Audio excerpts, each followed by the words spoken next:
Good afternoon, folks. My name is Dan, and I'm here for episode 1 of Autism Finding Your Superpower.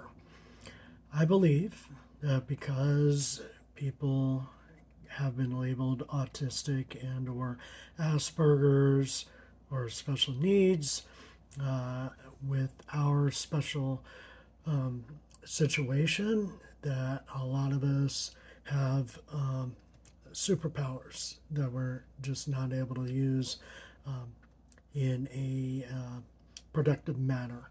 And I'm here to help us all figure out what our superpowers are and how to use them and how to create a better life. Uh, Myself, I'm an undiagnosed person with Asperger's. How do I know this? I've taken a test called the APSPI test, and it definitely shows that um, I have a lot of what are called non-neurotypical uh, behaviors and thought processes. And compared to the other people who have taken the tests that have been determined to be neurotypical. So um, I will be using neurotypical, non neurotypical, Asperger's, and autism interchangeably. Because Asperger's in the what's called the Diagnostic and Statistics Manual is no longer an actual diagnosis. Asperger's is not a diagnosis anymore.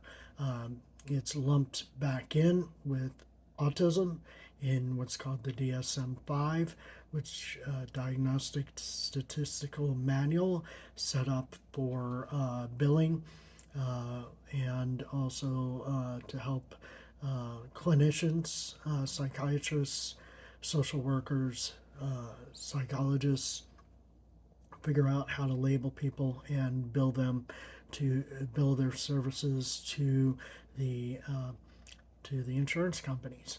So what I want to get into, I'm going to try and keep this a little bit short, no more than 15 minutes. So, and I'm not sure. This is episode 1, but I'm not sure how many episodes I'm going to be able to pump out each and every week or what the time frame will be. But this is my first pancake, as one of my coworkers says. Anyway, to get down to the brass tacks, the DSM-5 is the American Psychiatric Association publishes the Diagnostic and Statistical Manual of Mental Disorders to guide healthcare professionals diagnosing mental health conditions. Manual's 5th edition took in effect in May 2013. I'm getting this from Autism Speaks DSM 5 and Autism Frequently Asked Questions. So, how does the DSM 5 change the way autism is diagnosed? Which is I'll move this over here so I don't look like I'm too over and not looking at you at all, which is a problem, one of the problems with people with Asperger's. So, how does the DSM 5 change the way autism is diagnosed? 6 major changes include 4 previous separate categories of autism consolidated under one umbrella: diagnosis of autism spectrum disorder, autism, Asperger's, childhood disintegrated disorder, which I don't know anything about, pervasive developmental disorder not otherwise specified. So I'm just going to be talking about mostly about Asperger's. Later on with this project, I'll try and get to autism and severe uh, problems, social problems, and health problems with people that are autistic. But this is mostly going to be about Asperger's and autism. So, consolidation of 3 previous categories of autism symptoms: social impairment, language/communication and impairment, and repetitive slash restricted behaviors. So the main thing that people have been that is a chief way of diagnosing people with autism is that they have problems with social interaction and also language and communication impairment, not being able to express their ideas in a functional way to others, and pervasive developmental repetitive and restrictive orders, otherwise known as stimming. So, um, diving further on into this. Asperger's syndrome. Asperger's syndrome, a form of autistic spectrum disorder, is a developmental disorder.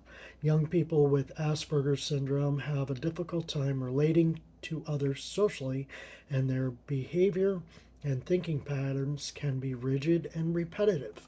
My bosses each and every day, and my ex girlfriends and ex wife have pointed out that I am very rigid, and I am. That's just the way it is. So I took this test called the ASPIE test, ASPIE. It's available free. What it's doing is it's looking for, uh, because people have talked about being on the spectrum of autism spectrum disorder, but a spectrum is more just a line, whether you're -10 or you're +10 and zero is in the center. Well, what the APS-Pi test looks at is it looks at in a pie shape.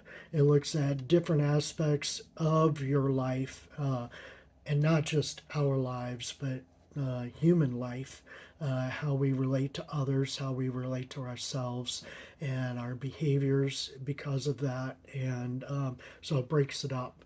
I'm not prepared to talk about the AppSpy test today, but we'll get to it in the near future, probably episode 2. And so the whole thing is that, let me see, I'm trying to find the, oh, the criteria. That's not it. Sorry. But this is, I think, the third or fourth time I've tried to shoot this. And hopefully this will be the part. This is point 4 of many times. So anyway, let's get back to this. So DSM-5 autism diagnostic criteria: persistent deficits in social communication and social interactions across multiple contexts, uh, deficits in emotional and social reciprocity. So not being able to give the proper feedback to somebody else in a social or emotional interaction. Deficits in nonverbal communication. So that means being able to read and understand body language and pick up social cues. Deficits in developing, maintaining, and understanding relationships. So that ranges from romantic relationships. So I'm heterosexual. So girl's interested in me, but she wants me to ask her out because that's the way it usually works. And I'm still not picking up on those cues. I've been married before, but at the same time, that relationship started breaking down, and I had no clue, and she had no clue also how to communicate to me and how to communicate her needs, her wants, her desires to me. And COVID basically caused the stress to go up probably 100 times, and it just disintegrated. And we couldn't put it back together again, even though we loved each other very much. That's one of the problems with us people that are non-neurotypical, which is that it's hard for us to understand how to fix social interactions that are going south. So also how to start them, at least I do. Awkward with small talk, but if I have a goal, um, that can be a shared goal between myself and others. I can build relationships off of that. But at the same time, that and once that problem is solved, then the relationship can start falling apart. So then all of a sudden, dysfunctionally, we can be making up problems in order to solve them, in order to hold on to the relationship instead of focusing on the relationship itself. We're focusing on problems, we're focusing on other things. And so that is not a functional way of having relationships. So um, just go down further because it's 10 minutes, getting in 11 minutes. So, restricted, repetitive patterns of behavior, interests, and activities. So, people can be focused um, on a specific topic or subject, and they can become experts at that. And so, that's why we can find a functional way in order to discover our superpower, and then we have to work on the marketing of that superpower, which is a social interaction. We have to figure out how we can interact with people and use our strengths in order to become better service to society. So, also insistence on sameness. So we're difficult to change because we like things the way. Once something works, at least myself, I like to make that just kind of boring, repetitive behavior and boring, repetitive, uh, and I like that.